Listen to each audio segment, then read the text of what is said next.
وَلْتَكُن مِّنكُمْ أُمَّةٌ يَدْعُونَ إِلَى الْخَيْرِ وَيَأْمُرُونَ بِالْمَعْرُوفِ وَيَنْهَوْنَ عَنِ الْمُنكَرِ وَأُولَئِكَ هُمُ الْمُفْلِحُونَ. Bismillahirrahmanirrahim. Assalamualaikum warahmatullahi wabarakatuh. Alhamdulillahirabbil alamin. Alhamdulillahilladzi hadana li hadza wa ma kunna linahtadiya laula an hadanallah. Asyhadu an la ilaha illallah wahdahu la syarikalah wa asyhadu anna Muhammadan abduhu wa rasuluh. Allahumma salli wa sallim wa barik ala abdika wa nabiyyika wa rasulika Muhammad sallallahu alaihi wasallam wa ala alihi wa sahbihi wa tabi'in ila yaumil qiyamah, amma ba'd.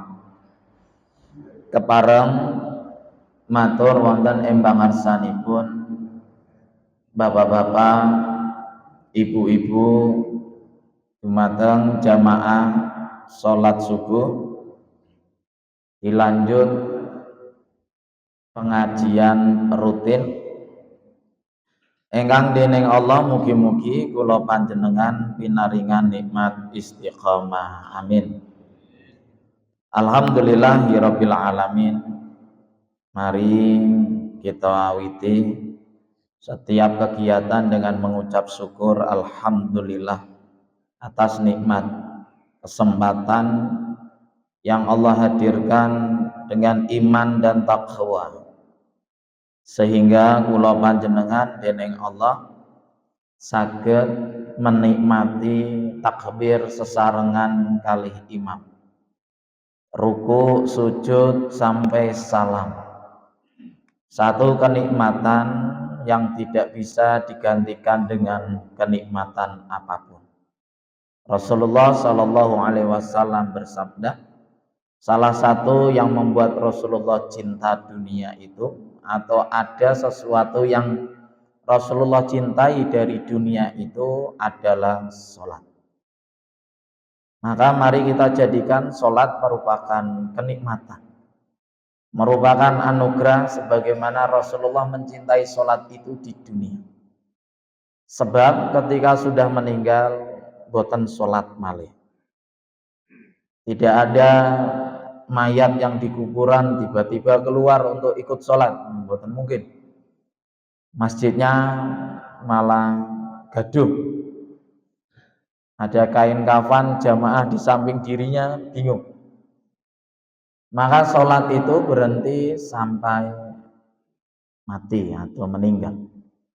Sehingga itulah salah satu sebab Rasulullah mencintai dunia, bukan karena apapun kecuali karena sholat. Dan yang setelahnya yang Rasulullah cintai adalah wanita solehah. Bagaimana dunia itu indah jika ada wanita solehah. Qad aflaha, sangat beruntung pada ibu-ibu atau perempuan yang menjaga keindahan dirinya bukan dari fisik. Dan fisik boleh dijaga, bukan berarti kita biarkan. Namun lebih dari itu, dia menjaga total apa yang terpancar dari iman dalam hatinya. Shalawat dan salam sami-sami kita ngaturaken dumateng Rasulullah Muhammad sallallahu alaihi wasallam. Bapak Ibu sami sehat sejanten? Alhamdulillah. Nikmat bisa sholat subuh bersama-sama di tempat yang mudah-mudahan menjadi saksi bahwa kita pernah beramal soleh di dalamnya. Amin. Bapak Ibu, mari kita mulai kajian rutin sampai syuruk dengan membaca basmalah sesarengan. Bismillahirrahmanirrahim. Alhamdulillahirabbil alamin. Masih dengan saya kita membahas terkait tafsir At-Tanwir yang dimiliki oleh Persyarikatan Muhammadiyah. Bagaimana Muhammadiyah itu membuat tafsir khusus yang memang dikumpulkan para mufassirin, para ahli-ahli Quran untuk membahas apa yang terkandung dalam Al-Quran, dimulai dari juz 1 sampai juz 30. Namun yang baru naik cetak niku baru 2 juz tahun kemarin, juz 1 dan juz 2. Insya Allah akan naik cetak kemudian juz-juz selanjutnya, karena tim dari tafsir At-Tanwir sudah menyelesaikan draft akhir dari juz ke-30. Perlu ada kesepakatan dari pleno PP Muhammadiyah untuk menerbitkan tafsir At-Tanwir juz berikutnya. Untuk sekarang kita masih di juz awal, dan 1 juz niki Bapak Ibu alhamdulillah tafsirnya sampai halaman 300 lebih. Luar biasa. Kita masih dalam surat Al-Fatihah, yaitu surat yang menjadi inti dari Al-Quran. Dan dalam surat itu di pertemuan sebelumnya kula panjenengan belajar terkait 3 atau 4 ayat pertama dari Bismillahirrahmanirrahim, Alhamdulillahirabbil alamin, Ar-Rahman Ar-Rahim, Maliki Yaumiddin. Dalam surat atau ayat-ayat yang pertama surat Al-Fatihah menghadirkan 3 tujuan hidup manusia. Tujuan yang pertama disebut eskatologis, bahasa ilmiah yang artinya tujuan untuk hidup akhir atau hidup selanjutnya. Dalam hal ini Al-Quran dihadirkan untuk menjadi panduan orang bagaimana bisa hidup di alam setelahnya. Bukan cuma di dunia saja, tapi bagaimana dia bisa hidup nikmat di alam setelahnya. Dan alam setelah dunia niku napa Bapak Ibu? 2. Alam barzah juga alam akhirat. Alam barzah itu punya wilayah waktu terbatas sampai hari kiamat. Rasulullah Shallallahu Alaihi Wasallam hidup dalam usia 63 tahun. Di alam barzah beliau hidup lebih dari 1400 tahun. Milo alam barzah, alam yang tidak ada masa pertumbuhan, tidak membuat orang itu tambah sepuh, atau orang itu semakin lama semakin lemah, boten. Tapi alam yang ditetapkan oleh Allah untuk menunggu penantian besar berupa hari kiamat. Ketika sudah kiamat, apa yang ada di alam dunia dan apa yang ada di alam barzah habis, selesai. Maka Allah tiupkan sangkakala, diutuslah malaikat untuk meniup itu, sehingga mereka bangkit dari kuburnya setelah lama menikmati alam barzah. Dan masing-masing orang tidak bisa dijadikan patokan berapa lama dia hidup di alam barzah. Engkang paling dangu sinten Bapak Ibu di alam barzah nih? larene Nabi Adam yang dibunuh oleh saudara kandungnya. Itu orang pertama yang hidup di alam barzah sebelum Nabi Adam, karena Nabi Adam tasih sugeng waktu itu. Tujuan pertama adalah ukhrawi, dan Allah Subhanahu wa taala menghadirkan dalam beberapa ayat. Salah satunya tentang surat Ali Imran. Di ayat tersebut Allah nyatakan, mempertegas, walillahi ma fis samawati wa ma fil ard wa ilallahi turja'ul umur. Bahwasanya Allah memiliki apa yang ada di langit dan di bumi.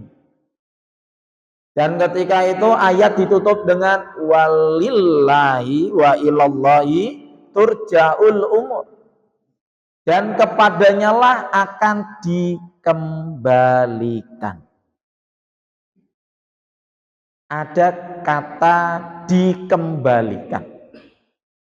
Mufassir menjelaskan bahwasanya kata turja, yurja niku memakai kalimat pasif. Aku memakan, aku membuka buku. Engkang buka buku sinten kula.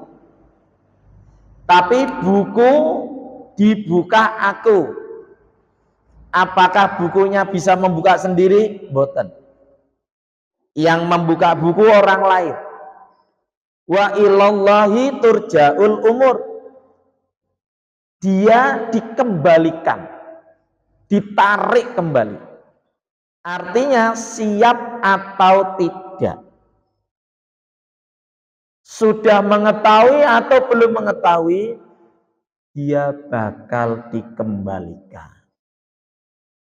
Sehingga Allah memilih kata kerja dikembalikan, karena memang semua persoalan tanpa terkecuali pasti akan dikembalikan, suka atau tidak suka, rela atau dipaksa, kembali kepada sang pemilik. Bagaimana seseorang itu menjaga barangnya? Kalau Allah takdirkan barang itu hilang, diambil orang, maka kita menyebutnya dengan inna lillah wa inna ilaihi raji'un. Karena kita milik Allah, dan Allah punya wewenang penuh untuk mengambil kapanpun yang Allah titipkan kepada kita. Sehingga kematian seseorang, hilangnya kesehatan seseorang, hilangnya barang benda yang ada dalam rumahnya seseorang, tidak lain, tidak bukan adalah kehendak Allah Subhanahu wa ta'ala. Mila kalau ingin bersedih atas kehilangan, boleh napa mboten? Boleh. Tapi sedihnya sedih yang wajar. Seseorang bisa dan diperbolehkan menangisi kematian seseorang, boleh. Ada orang menangisi kematian istri atau suaminya, pasangannya. Ada yang menangisi anaknya atau orang tuanya, atau teman dekatnya. Boten nopo-nopo. Tapi tangisan itu tangisan yang menyebabkan takwa. Bukan tangisan tidak terima. Nopo kok balik ngamuk-ngamuk sampai pingsan. Habis pingsan bangun lagi, nangis lagi, pingsan lagi. Habis pingsan bangun lagi, tidak rampung-rampung. Memang benar menyakitkan dalam sisi perasaan ketika ditinggal orang yang mungkin belum siap untuk kita lepaskan. Tapi kita harus mengetahui dengan benar, dengan iman, bahwa orang itu milik Allah. Dan tugas kita hanya menjaga. Ibarat nek filosofis ini pun tukang parkir. Dia mengatur motor dan mobil yang parkir di area dia. Dan tugas dia nopo Bapak Ibu menjaga kendaraan itu supaya tidak hilang atau aman dalam kondisi apapun. Ladilala tiang yang kagungan motor pengen kembali mengambil motor dia untuk dia gunakan sebagaimana biasanya.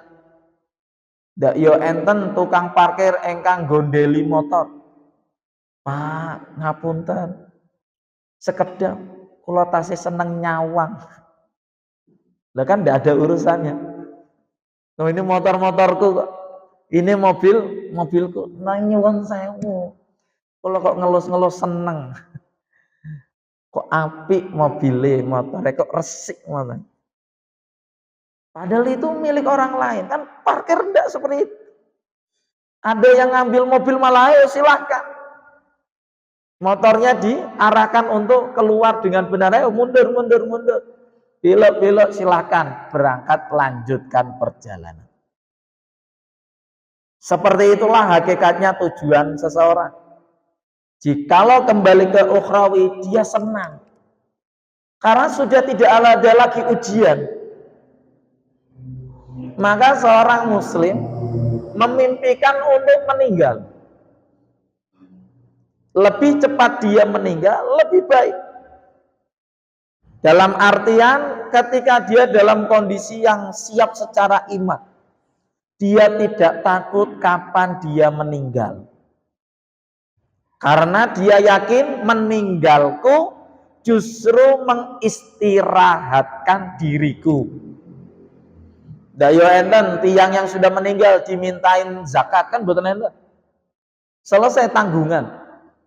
Tiang yang sudah meninggal selesai apapun. Maka seorang muslim tidak takut mati.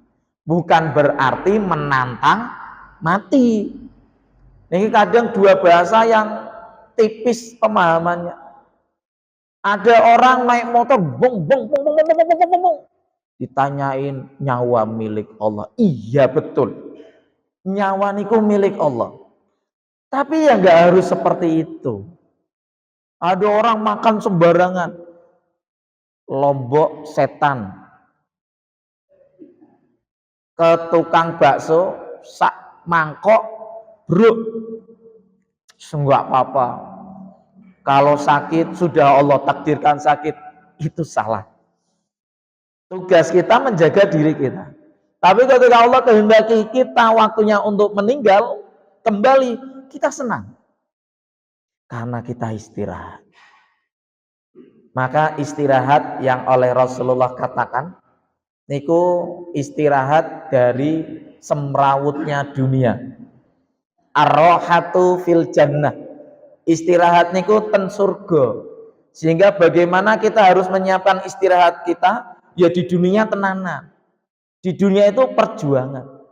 Nek tiang tendonya kok boten purun lelah untuk ibadah males, untuk ngaji langsung nguap, untuk bangun subuh berat. Wah, dia belum tahu esensi nilai-nilai yang harus dia perjuangkan. Bahwasanya perjuangan yang dia lakukan bukan untuk dunia, tapi untuk akhirat. Maka apapun yang ia dapat di dunia itu, dia gunakan untuk bekal di akhirat.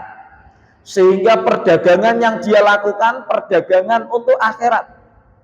Mila orang jualan itu memang penting mencari untung rugi, karena itu dasar dari niat jualan dia. Tapi lebih dari itu aku jualan karena ingin menafkahi keluarga. Aku kerja memang ada sumpah pekerjaan, sumpah jabatan. Tapi lebih dari itu aku bekerja karena telah bersumpah di depan wali dari istriku untuk menafkahi keluargaku. Maka ketika orang berniat kerja itu untuk nafkah karena Allah, untung tidak untung, dapat atau buntung, dapat pahala sedekah. Sedekah tenaga, sedekah waktu, sedekah apa? Mila orang kok ambisius dengan kenikmatan keluarganya niku mboten salah. Orang bekerja mati-matian demi anak istrinya niku mboten salah. Jangan sampai ada orang mengatakan, oh, sing dipikir ke keluargane wae liyane tidak. Itu baik. Walaupun ada konteks yang harus kita diskusikan. Bagaimana dia itu kalau bekerja dan ada timbal baliknya dari keluarga dan masyarakat. Maka mari kita jadikan tujuan akhirat sebagai tujuan utama kita. Sebagaimana kita menghadirkan dunia ini sebagai sesuatu yang Allah jadikan bekal. Dalam surat Al-Mu'minun ayat 115, afahasibtum annama khalaqnakum abatha wa annakum ilaina la turja'un. Afahasibtum, apakah kamu mengira, annama khalaqnakum, bahwasanya sesungguhnya kami menciptakanmu abatha, secara main-main. Allah tidak menciptakan manusia untuk dolanan. Maka manusia harus menghadirkan kesempatan besar, jangan sampai dijadikan mainan. Jangan sampai ada waktu yang sia-sia. Mari sama-sama kita hadirkan kenikmatan Islam dalam diri kita. Kita hadirkan kenikmatan tujuan akhirat dalam perjalanan hidup kita. Saya tidak bosan-bosan menasihati diri saya sendiri dan juga para jamaah ingkang rawuh. Ketika tujuan akhirat itu menjadi utama dan satu-satunya tujuan, maka memandang dunia itu pemandangannya pemandangan indah. Karena dunia itu bukan transit yang selamanya. Transit itu ya hanya sepindah, sebentar. Sehingga kenikmatan yang di dunia itu tidak membuat dia kufur. Apalagi kesengsaraan di dunia.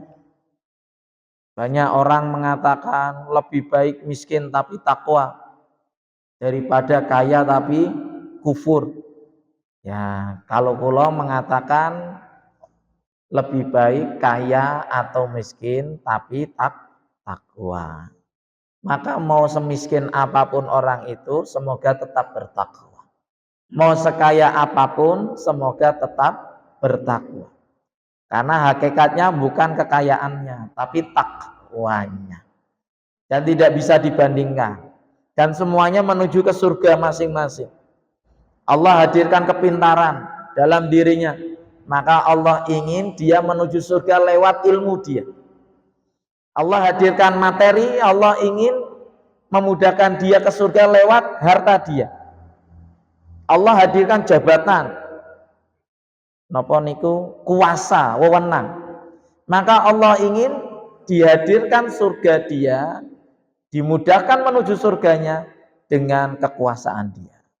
Naudzubillah, kenikmatan yang Allah hadirkan di dunia justru membuat orang salah tempat, salah alamat. Nah, tiang nek sampun salah alamat tidak mudah untuk balik kanan kembali ke jalan yang sudah benar. Niku berat sekali.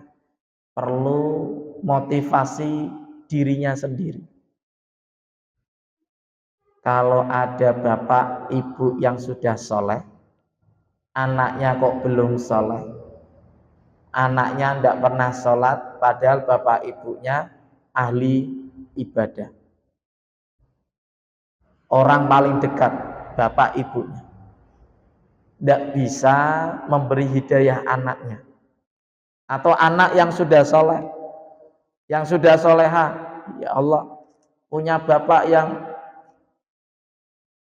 tidak karuan, punya ibu yang tidak karuan. Padahal itu hubungan biologis keturunan. tapi tidak bisa merubah kecuali Allah yang merubah. Maka sebaik-baik perubahan itu adalah perubahan yang Allah hadirkan. Nah, kalau hati ini sudah dapat hidayah, mari kita jaga hidayah itu, Bapak. Jangan sampai hilang. Kenikmatan sholat subuh, kenikmatan beribadah, kenikmatan memandang dunia itu sebagai wasilah untuk menuju surga. Mari kita jaga kenikmatan itu.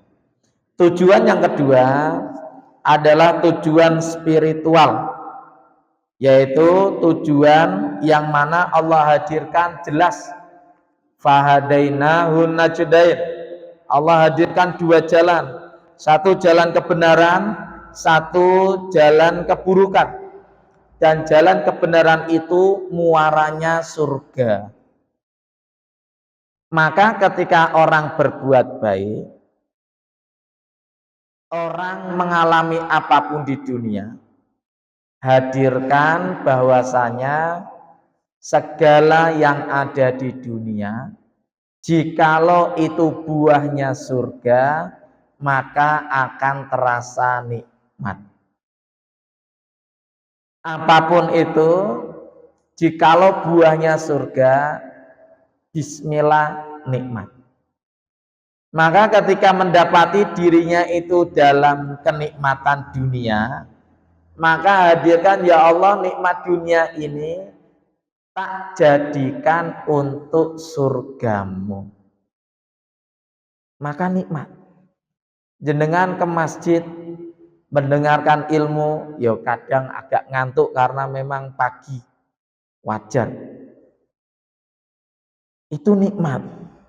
Lebih panjenengan milih untuk tok-tokan di masjid daripada narik selimut di rumah. Apakah tidur tok-tokan di masjid itu nikmat? Nikmat. Lebih kita pilih daripada tidur di atas kasur. Walaupun kasurnya itu kasur nikmat. Tapi kenikmatannya itu bukan dari tidurnya, tapi di tempat mana saya tidur. Nah, tidak apa-apa. Nikmat. Maka kenikmatan ini yang muaranya surga, monggo kita pilih. Orang kerja kena panas, berpeluh-peluh, keringetan, ya dia masih bisa senyum. Apakah dia senang dengan keringat ini? Senang. Karena keringat ini keringat yang buai surga.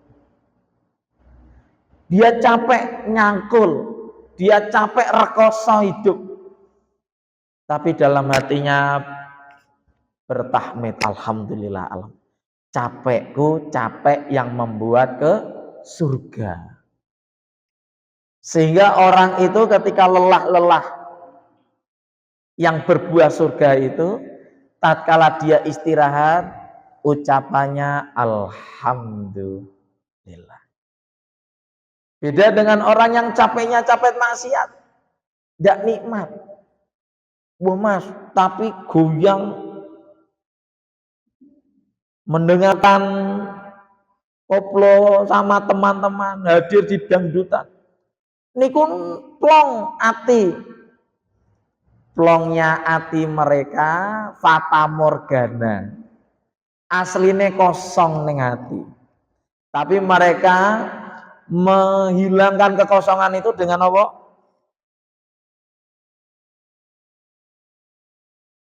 Setiap orang yang bermaksiat, ketika bermaksiat itu ada ruang yang hampa di hati. Selesai bermaksiat, tidak ada rasa lega sama sekali. Niku bisa ditanyakan sama yang pernah tobat dari maksiat, pernah tobat dari dosa zina, pernah tobat dari dosa korupsi, mencuri, atau yang peminum, atau orang-orang yang suka dugem narkoba.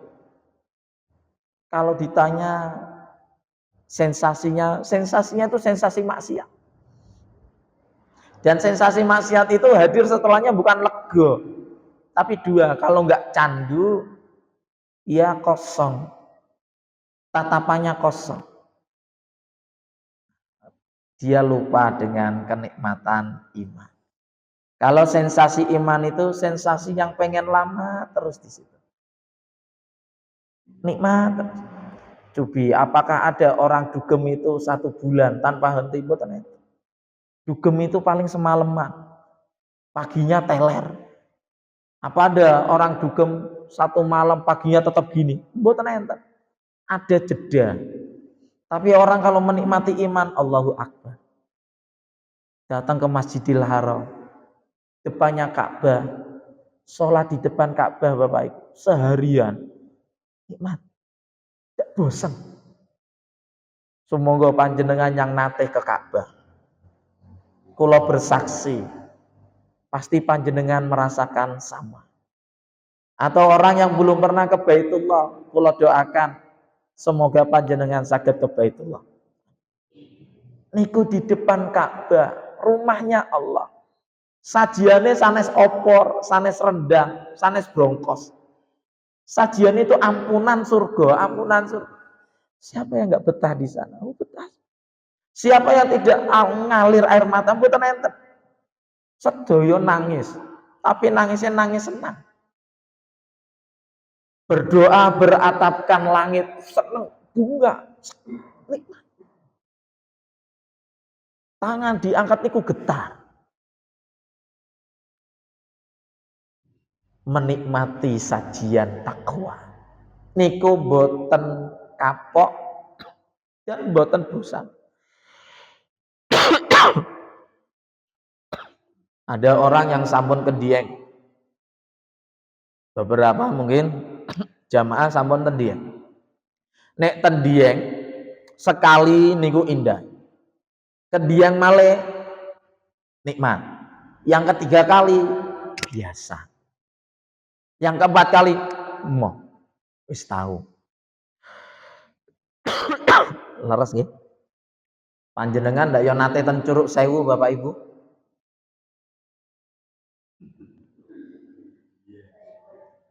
Biyen 10 tahun yang lalu, 20 tahun. Saat ini ayo rekreasi Curug Sewu.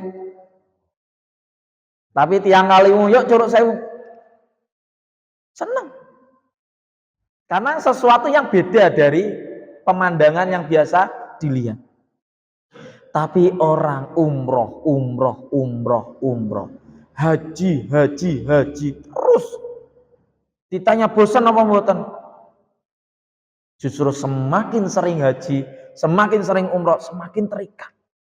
Pengen. Milo orang yang bayar haji furodak mahal, itu bukan untuk keglamoran. Wah, aku iso bayar haji 500 juta. Ini bukan untuk kesombongan. Tapi rindunya dia ke Baitullah, ngungkuli. Rindunya dia punya uang 500 juta. Maka dia kasih uang itu. Demi apa? Bertemu Allah langsung di rumahnya. Jadi kita melihat dari sisi ketakwaan. Maka ketika pemerintah menghadirkan ribut bayar haji berapa, tiang muslim, mukmin itu tidak peduli bayarnya berapa. Kalaulah harus bayarnya 1 miliar, tak bayar. 1 miliar itu tidak ada bandingannya apapun dari sajian yang Allah hadirkan di haji itu. Tidak ada bandingannya. Milo kok enten orang main-main kota, jamaah haji niku zolim dan menjadikan haji itu jual beli bisnis untuk keuntungan dirinya sendiri. Allahu Akbar. Maka ada orang yang mengatakan ketika kula haji, kalau dari Kementerian Agama kok ndak ada yang dipenjara kasus korupsi kota haji ini, berarti qalu salama, selamat tinggal bangsa Indonesia. Sudah jelas yang buruk cetha di depan mata. Kok tidak disalahkan, tidak ada yang dipenjara. Siapapun yang akan dikambing hitamkan, mesti ada yang dikambing hitam. Ada yang paling salah, tapi paling salah ini biasanya tidak dipenjara. Tapi harus ada yang dipenjara, karena itu sudah salah. Jelas salah. Naudzubillah. Ketika ibadah dianggap sebagai rentetan dari mengumpulkan pundi-pundi kekayaan. Naudzubillah. Bapak Ibu, inilah tujuan kita surga. Ketika orang berbuah surga nikmat. Kepanasan ketika haji nikmat. Ngeluarin harta untuk tindak ke sana niku nikmat. Betapa banyak orang kaya itu aboti kekayaan nih. Dapat uang yang memang uang ini sudah bisa dia lakukan untuk naik haji, naik umroh, berangkat umroh dia tidak lakukan. Padahal itu uang sisa. Bukan uang untuk keluarga nggih. Apalagi umroh. Melihat umroh niku lebih daripada haji.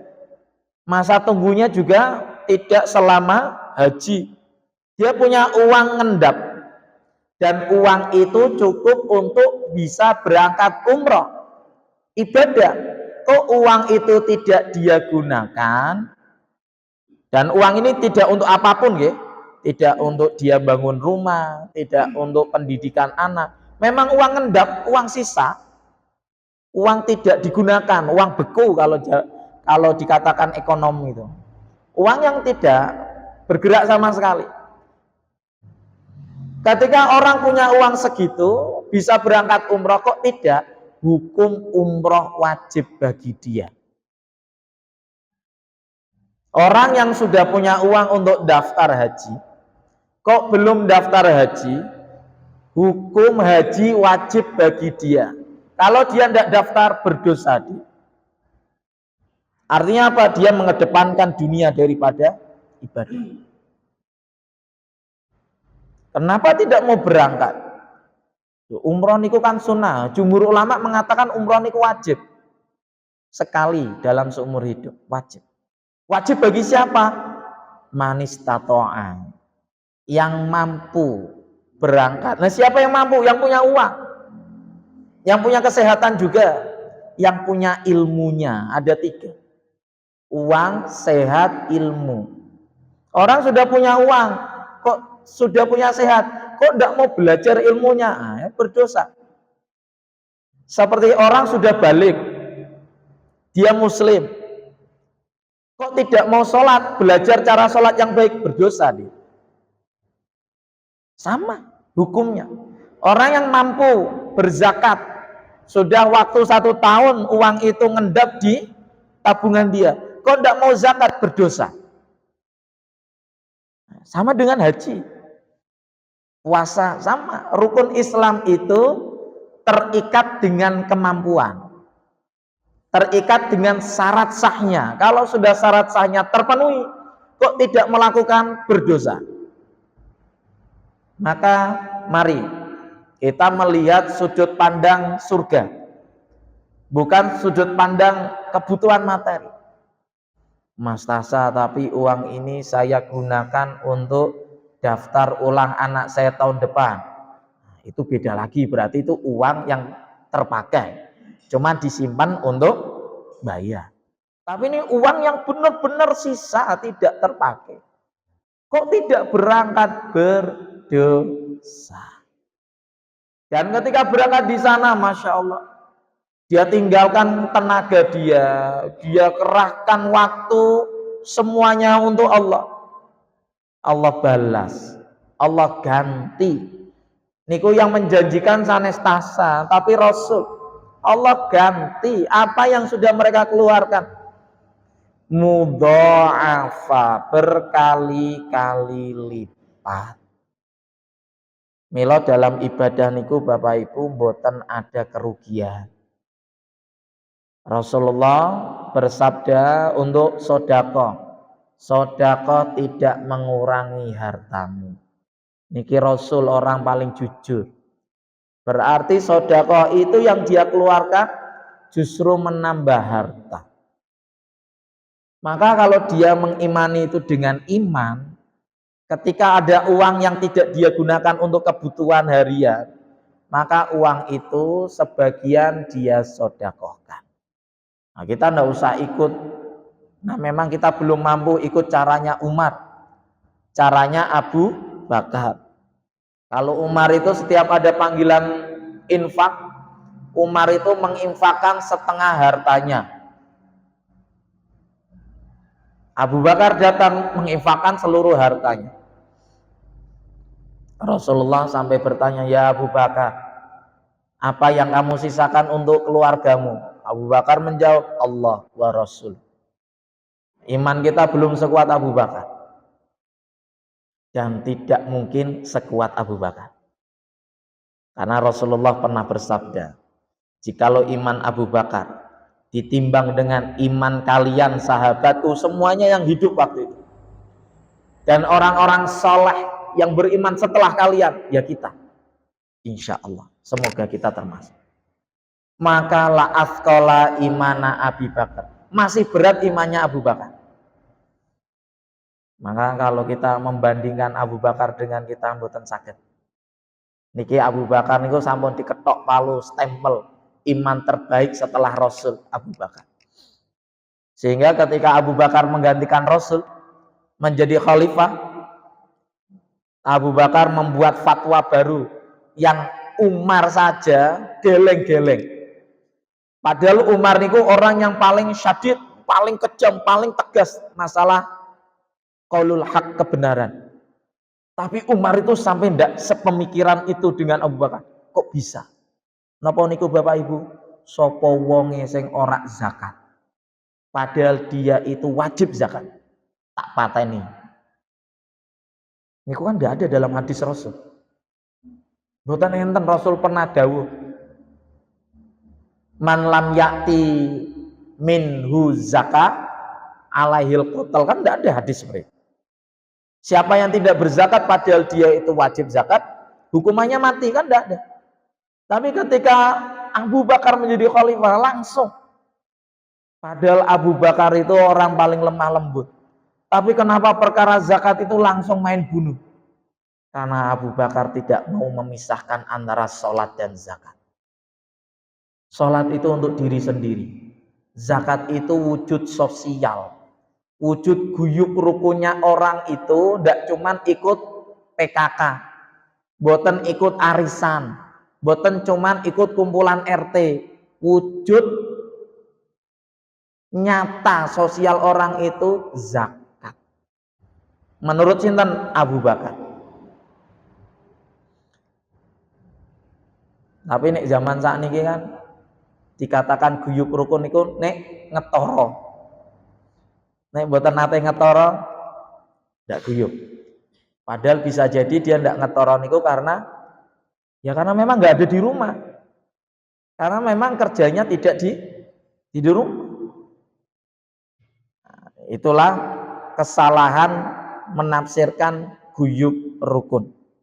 Guyub rukun itu ketoro boleh, tapi yang lebih dari itu fungsi dia sebagai masyarakat. Membantu apa yang dia mampu. Nek mampune tenaga ya bantune tenaga.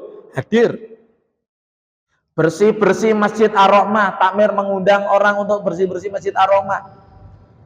Kapan bersih-bersihnya? Jumat pagi. Lah Jumat pagi enggak semua orang selo. Ada yang dinas, ada yang masih bepergian. Apakah harus hadir untuk wujud guyub rukun? Kan enggak. Maka dia hadir dengan yang lain. Napa niku? Nyangoni. Maringi unjukan dahara. Atau yang paling tidak terlihat tapi sebenarnya dia ikut juga serta nopo mendoakan. Mudah-mudahan masjidnya tambah bersih, mudah-mudahan orang-orangnya tambah bertakwa, nyaman sholatnya. Ada orang yang berdoa ditulis di grupnya, napa niku kumpulan RT dijawabi surat teko meneng. Enten apa mboten? Bisa jadi ada. Padahal dia itu ikut serta tidak dari tenaga, dari doa. Tapi orang kadang dengan doa niku kurang marem. Mila nek kondangan niku kok sanguni doa to. Ndak marem. Tilik tiang sakit kok sangune doa mawon, la ba'sa tahur. Allahumma rabbana adhibil ba'sa isfi. Oh, amin amin amin. Bon, nggih tak kundur nggih. Kok kesesok. Sanese ndi? Nah niku manusia yang melihat dunia tujuannya itu ya nenggonya enggak doanya. Bukan berarti itu salah ya, silakan kalau mau memberi, tidak ada kaitannya. Dan yang memberi niku kan enggak harus dibatasi jumlahnya. Panjenengan kalau diaturi arto amplopan isinya kupon belanja pesantren operasi 1 juta purun apa mboten Bapak? Kersa? Oh nggih. Tapi kalau kuponnya mau 20.000 beda toh? Kenapa kok beda? Kenapa kok hatinya beda? Itu karena dia anggap dunia itu tujuan. Nyuwun sewu. Ketika saya pulang sekarang, terus tiba-tiba panjenengan disangoni 1 juta. Takmir mengumumkan siapa yang datang besok akan disangoni 1 juta. Kan semuanya datang banyak. Ketika orang itu kundur disangoni 1 juta, diaturi 1 juta. Tiba-tiba ada orang datang telat. Pak, aku nggak ikut subuhan, tapi boleh nyuwun nggak? Oh nggih, ngambil takmir itu ngasih dia 5 juta. Yang subuhan mau diaturi sak yuto. Yang nggak subuhan telat, nantang sih san. Wani teko, kok diaturi mang yuto? Jenengan yang subuhan sakit hati nopo mboten? Orang niku Bapak Ibu nyuwun sewu niki penting kula utarakan. Orang itu sering melihat apa yang dia dapatkan, tapi tidak pernah melihat di posisi mana dia mendapatkan. Kenapa ketika dia mendapatkan 1 juta seneng, tapi ketika melihat orang lain yang susahnya tidak seperti kita, kok dapat temang yuto malah seri? Padahal dia sudah dapat 1 juta di tangan dia. Karena apa? Karena dia tidak melihat apa yang dia dapatkan. Padahal sebelumnya dia nggak punya 1 juta. Sekarang punya 1 juta, harusnya senang. Kenapa dia mendapat 1 juta ini nggak senang? Karena melihat yang lain. Nangkep maksud kula napa betul? Ada orang bisa makan, harusnya senang. Alhamdulillah bisa. Makan nopo sakniki lauk ibu, soto nopo bubur ayam. Makan bubur ini. Tapi ketika pulang kok mendengar masjid samping makannya bebek goreng. Bubur ayam itu rasanya enak malah. Enak bebek ya. Padahal dia menikmati makan itu. Inilah iman. Inilah iman. Kalau dia sudah beriman, dia sudah tidak peduli. Disuguhi berapa tidak peduli. Diberi atau tidak peduli. Karena yang dia pedulikan, sing penting aku iman. Yang penting aku sholat. Perkara takmir ngasih 1 juta tak tampi. Nek ndak yuk ndak nyuwun. Iman. Tapi beda kasus nggih kalau niku terkait gaji. Gaji niku kan hak panjenengan, mun enten kontrak. Jangan sampai ini dinisbatkan ke gaji. Orang nggak digaji sampai 5 bulan menang aja. Lah kok menang saya pasrahkan sama Allah. Niku harus diminta. Harus diminta. Sama dengan orang yang ngutangi orang. Contoh kula mawon yang dicontohkan. Kula ngambil arto kali Pak Ali. Pak Ali, Mbak Ali kula nyuwun arta. Pinten 1 juta? Oh nggih Mas Tasa 1 juta. Terus kula matur ke Mbah Ali badhe kula kundurke wangsulke insyaallah bulan depan. Mbah Ali bulan depan nenggo kok boten dikundurke. Maka Mbah Ali punya hak meminta. Karena napa niku haknya Mbah Ali. Jangan sampai ora sak-sake ngembaliin kapan. Karena orang yang berhutang itu punya kewajiban mengembalikan. Dan yang diutangi itu punya hak. Maka yang hak itu boleh minta. Nah saat ini kan kewalik dunia. Ada orang nyiwon arto. Yang punya uang itu kan punya hak memberi atau hak menolak. Gitu. Ketika dia menolak memberi uang, dilabeli nopo Bapak Ibu? Cetil. Padahal itu hak dia. Hak dia. Ada orang datang, Pak Mas Asif, saya mau minta uang dari jenengan. Oh enggak, saya maaf enggak ngasih. Loh kan di sebagian harta jenengan kan ada hartaku, zakat itu. Saya minta ngambil jatahku. Mas Asif bisa menjawab, loh sebagian dari hartaku itu memang punya orang lain. Tapi orang lain kan enggak harus kamu. Bisa yang lain. Ya saya terserah saya mau memberi kepada siapa.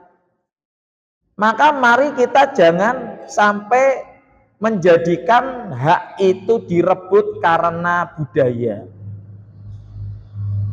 Sehingga orang amit nyuwun sewu kembali lagi nek kondangan, sunatan, napa tilik tiang sakit, kok ndak ngamplopi niku ya ampun. Memang tidak ada kewajiban dia dan orang yang sakit pun ndak punya hak untuk itu.